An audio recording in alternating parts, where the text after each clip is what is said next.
Hey you guys, welcome to today's reading. I hope it finds you well. Thank you so much for joining me. Let's dive in. I haven't used this deck in a while and maybe we'll read it from the book. Yeah. God, archangels, angels, ancestors, and spirit guides, please guide this reading. Please let me be a clear channel for your divine love, wisdom, and guidance. I'm getting this image of a female figure. Doesn't mean it's necessarily a woman, but just feminine energy. And she's in this pond. Pond makes it sound like it's gonna be dirty though, but it's very healing water. But she's like up to her chest in the water, and she's kind of lounging with her arms behind her on land. It's giving temperance energy, Sagittarius energy, moderation, balance. There is a real gentle feeling to the energy I'm sitting in right now. I feel like I didn't say the part of the prayer where I asked to be connected to the viewer's energy. So let's just do that. And let's see what this card feels interesting. Third eye chakra. So yeah, you could be getting visions yourself at this time. We have number 6 there, which is the number of love. So there could be, and the third eye opens when, I think the demon of the third eye, no, I'm thinking of the demon of the heart chakra. Like, fear is the opposite of love, so fear can close our capacity to love, our throat chakra, but the third eye is all about seeing with love, seeing through illusion. The 6th chakra in my mind would be, oh, it is the third eye chakra. Okay, that's interesting. 6 and 3. 6 plus 3 is 9. For the viewer, please, Spirit. Wow, look at that. This is the Lovers. So we have 66 now, which reduces to 12. This is something too. It's like, yeah, it's something about, yeah, and there's the heart chakra being highlighted with the green and their palms pressing together. Oh.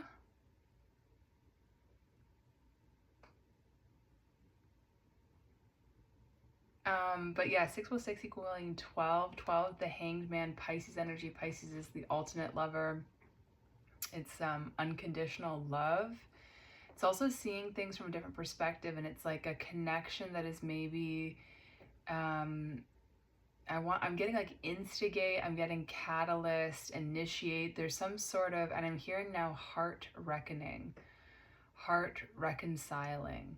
It's, there's a real energy here of, yeah, healing the heart. 323 on the clock for the viewer. Wow, with the 2 of Cups at the bottom and their third eyes connecting. Wow, I guess this is called the Psychic Tarot. It's yeah, no way. I thought this was the 2 of Cups, but it's not, but close to it. It's the Ace of Cups. Love begins, you guys. That's so exciting. Wow. So the Ace of Cups is, let's read from the book. I love how normally the Ace of Cups too is just like a spirit hand kind of coming in from the side, but in this deck, it's 2 people, 2 different people, because they have 2 different sleeves, coming together. That feels like charity. It feels like, it's reminding me of this idea of when 2 people come together in love, they create a third entity, which is the relationship itself, which is love itself. And there could be like a spiritual connection that you're coming into union with in the physical, where I'm hearing heart song. It's like you're meant to, and now I'm seeing like 2 hearts beating in sync with each other. So there could be something here about, like, maybe you feel really calm in this person's presence, or that there's like a regulation. You both could have had similar traumas, or just both be healing from traumatic experiences through your time together. But there's a real feeling of like, yeah, when you guys come together, and again, this of course can be applied to yourself. It's like when your internal masculine and your internal feminine come together, come into union, maybe through meditation with this third eye chakra. You could be called to be spending time in silence as well, because I'm pretty sure silence is what opens up the third eye chakra. I want to start with the Ace of Cups. Interesting, I just turned to transformation though, so maybe we'll start with, which is the Death card.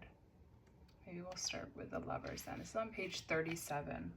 37 is like a magical number. I forget why, but it's like in math, there's like all these formulas that it's like you can get 1, 1, 1, 2, 2, 2, 3, 3, 3, 4, 4. Like you can get all these angel numbers from it, but I can't quite remember exactly how. But it says, and 37, it's such like a sleeper number, you know, it's not obvious, and there could be something about that, like maybe someone that you're going to be connecting with is someone that you counted out, or someone that is not your typical type, or there's some sort of, I'm hearing disunion.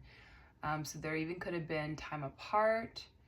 Yeah, it says this card signifies the possibility that a deep spiritual initiation, partnership, or union is taking place at this time, or is manifesting for the future. This doesn't always necessarily represent a love affair of the heart, but could signify other forms of relationship in your life, whether they're personal or business related. Remember, not all partnerships have to be one-to-one.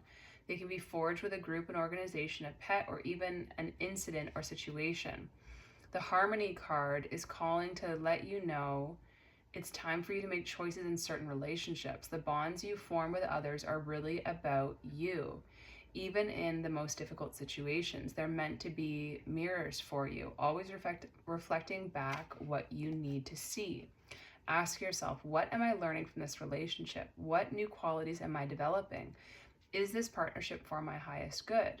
How can I make it stronger? Are we teaching each other? What have I discovered or am still uncovering about myself through this union? Are the people in my life empowering and encouraging me to be all that I can? Within every relationship, there's an encoded lesson that you've hopefully gleaned, or in some cases, one that you still need to learn.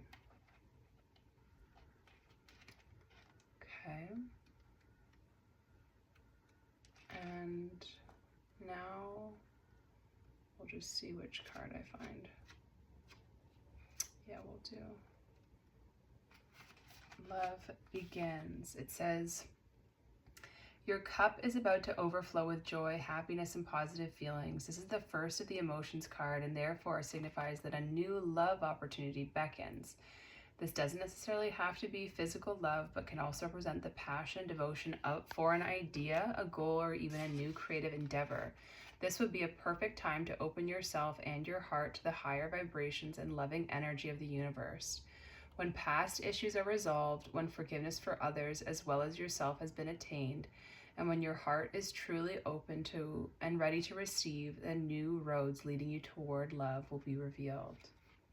Yeah. Getting really hot.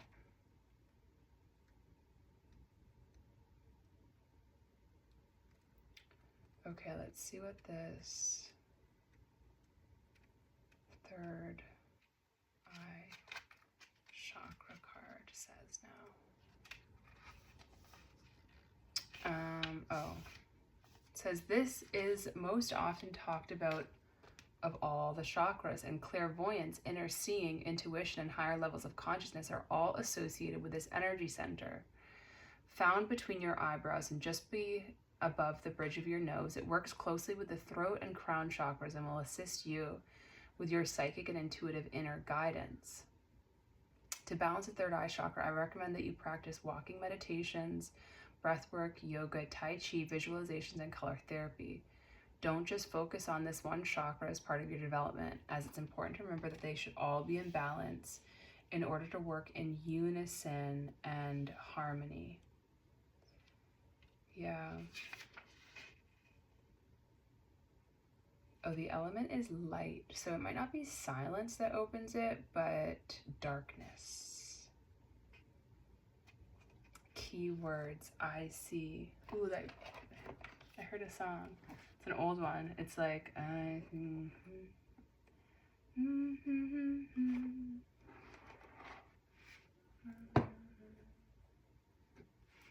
I think to myself, what a wonderful world. That was the King of Wands that just popped out. I definitely haven't heard that song in a very long time. Sometimes when I hear songs, it's like, oh, I just listened to it. So I find it feels more magic when I haven't heard it in a really long time and it's just literally coming out of the ethers. I'm doing all blue decks today as well. And yeah, so third eye chakra coming out, pretty fitting. Kind of third eye chakra and throat chakra. I'm feeling kind of tired, 11-11.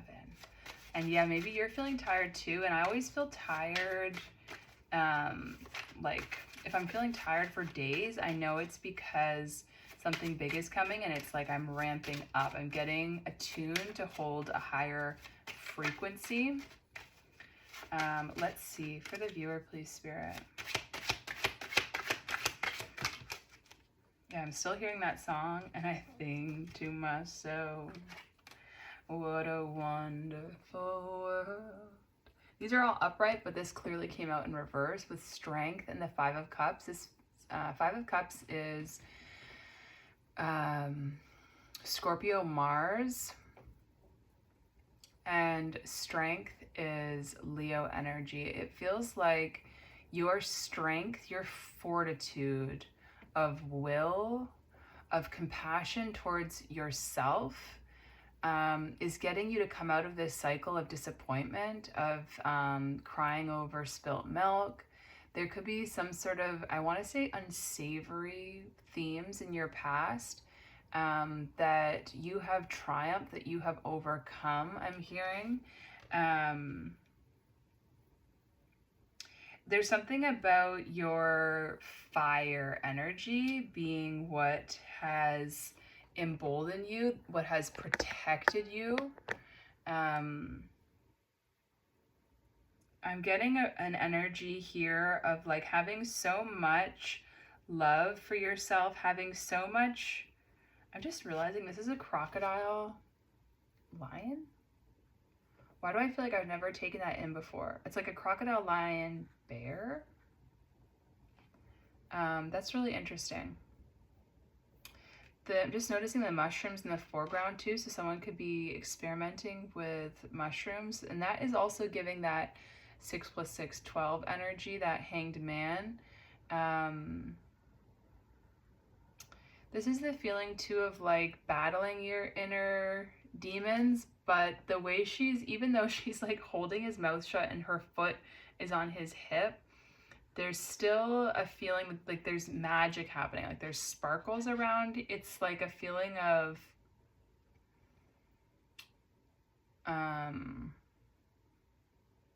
learning how to dance with your darkness.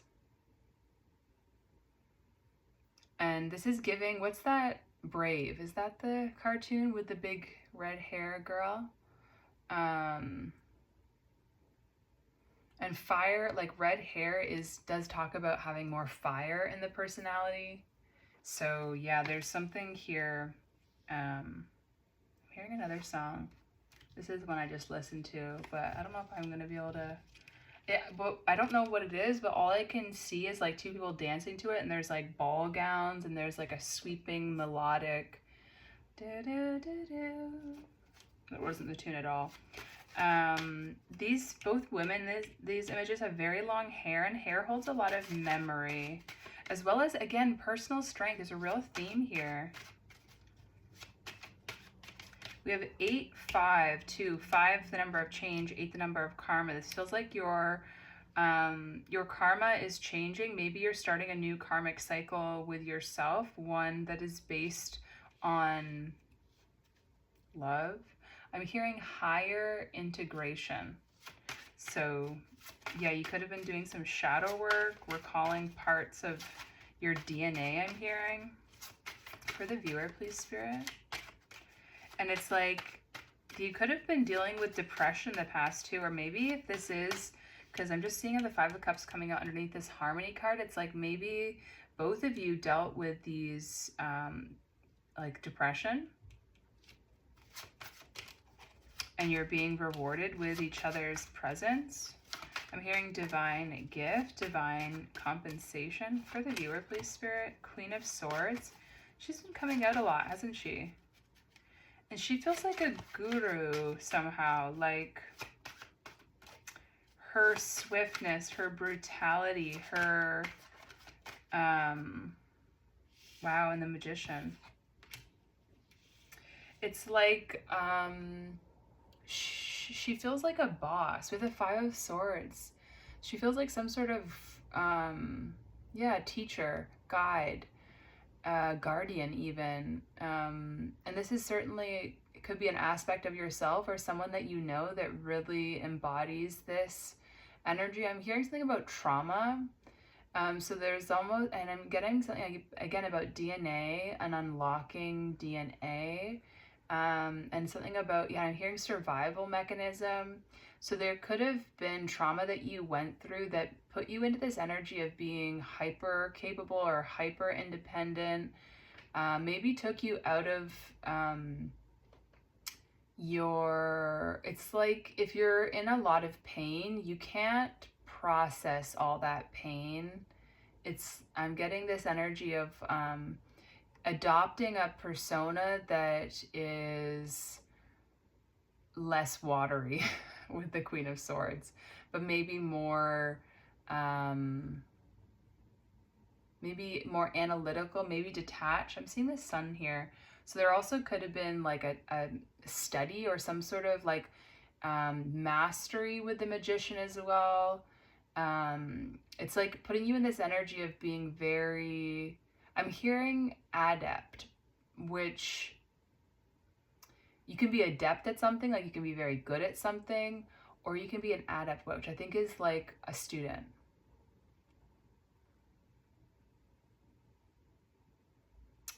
So with the Magician here, it makes me feel like maybe you were really solid in earth element and water and fire, but maybe air was where your focus has been, or where you were less capable. Again, too, with the third eye chakra, that's a masculine chakra. The upper chakras are the masculine, and the throat chakra was highlighted as being part of that and being important for the third eye to open. And so you could be in a phase of being more expressive, of maybe singing more, dancing, or maybe that's what's being called forward in you. Maybe this too is like the medicine. The Queen of Swords is like the medicine for the Five of Cups.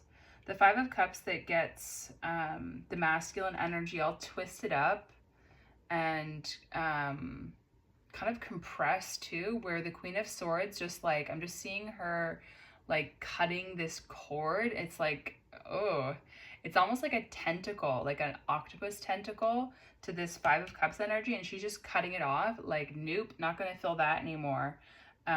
It's hard for me to say, you know what, it's either positive or negative. It's either it's on a spectrum, right? It's not black or white, but there's a level of knowing when to cut something off, and also remembering that this is not the only persona that is effective or that can keep you safe, you know? Like there are, and it's so interesting, the Magician, how sweet, I don't know, the colors look really weird, but whenever I watch it back, it doesn't look that weird, but like I just hope you can see her face. It's so innocent. It's a little creepy, it's a little doll-like, but everything about it is very whimsical and light. Ooh, interesting too, light, and she's holding that wand, and the light and the strength. There's something about winning battles, regaining your light being truth, light being power, light being Soul. 2 major arcana. One ruled by the sun, one ruled by Mercury. Mercury is interesting too because it goes right around the sun. It's really quick moving, really fast, hot. Oh, the little mice in the foreground. Cute. But mice can also be an energy of, I'm hearing insubordination. But I meant, or what I wanted to say was like negative, kind of gossipy, kind of spiritual warfare-y, parasite-y kind of energy. And that could be the cause of, like, you could have been absorbing other people's depression or energy, or feeling like there's this, like the Five of Cups is actually a very disconcerting card in this deck because of this arm that's reaching up to like pull, and it's pulling on her hair too, but like gonna pull her back under. Like there's a real deep drawing, like ooh, dark, but it's such a clear rather juxtaposition between the Queen of Swords and the Five of Cups. And the Five of Swords being at the bottom too, 5-5, with the Ace of Wands and the Four of Coins. This feels like competition within romantic partnerships. It's like people wanting to own you, to dominate you, to put you into this moon energy of like, what is wrong with me? Let's see, I rarely use this deck, so I want to give it some love today. Beyond Lemuria. Let's see for the viewer, please, Spirit. Wow.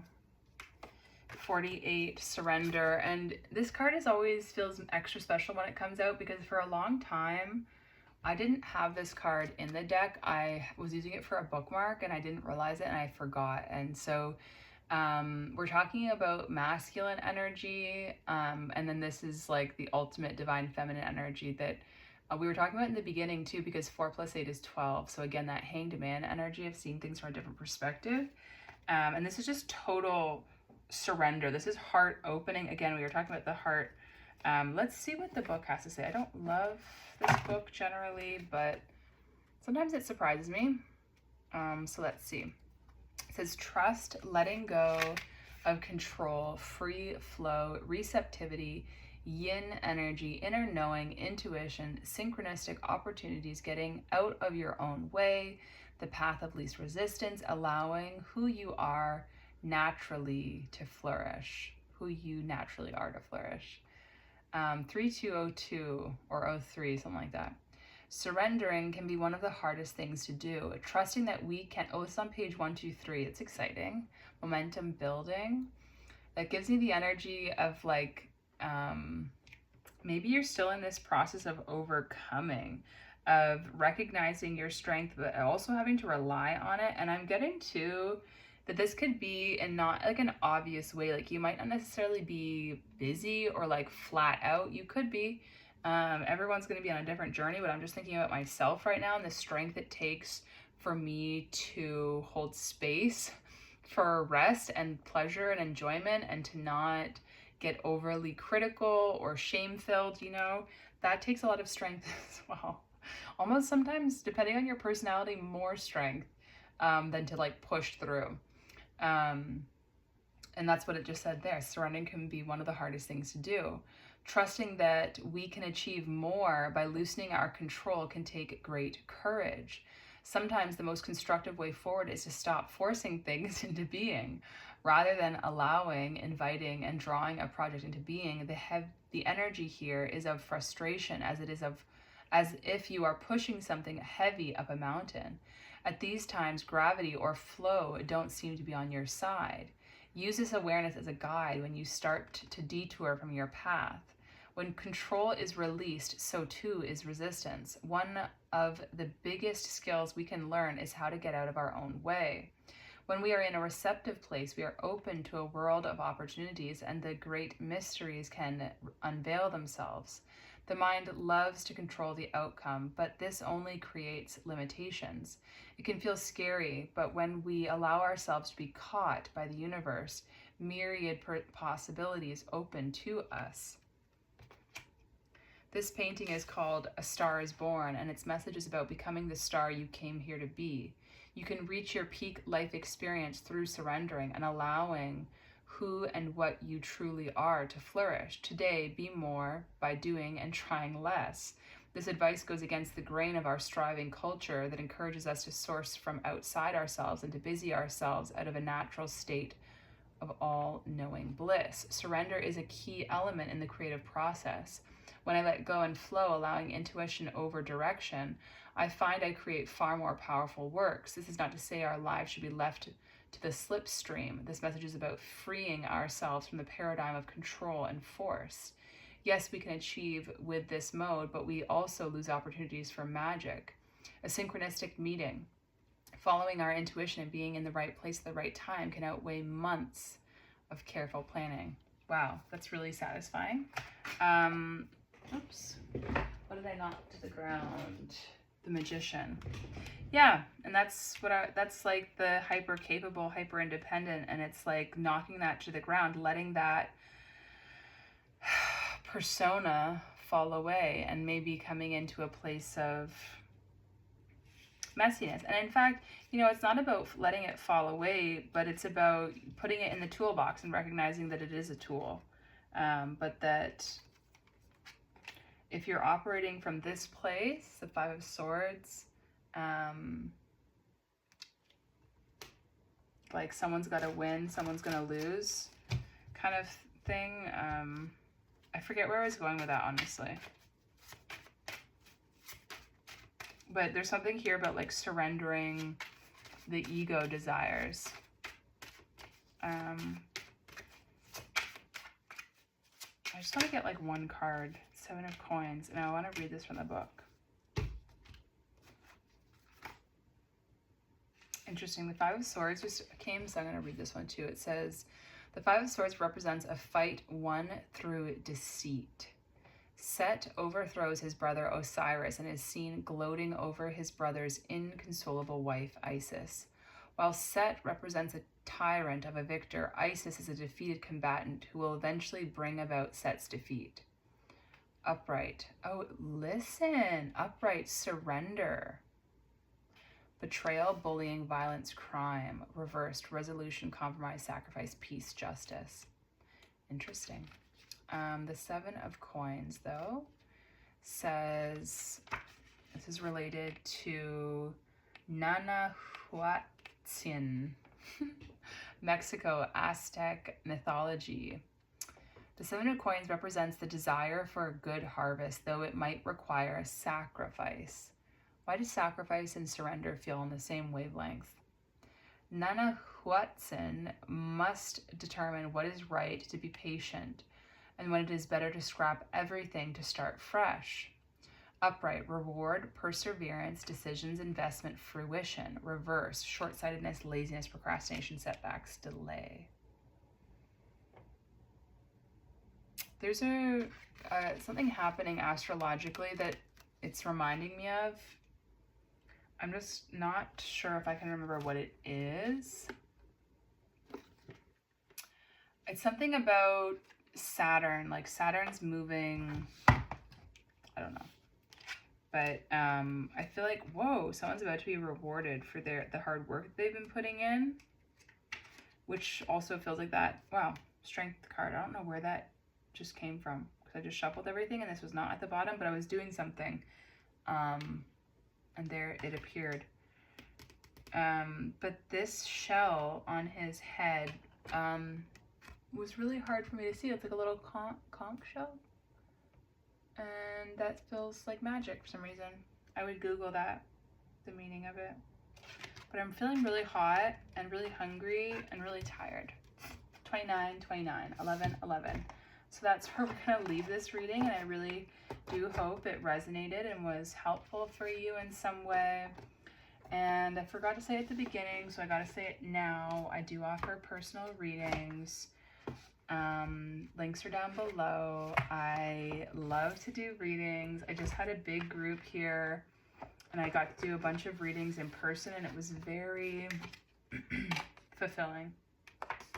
So yeah. I'll see you guys later.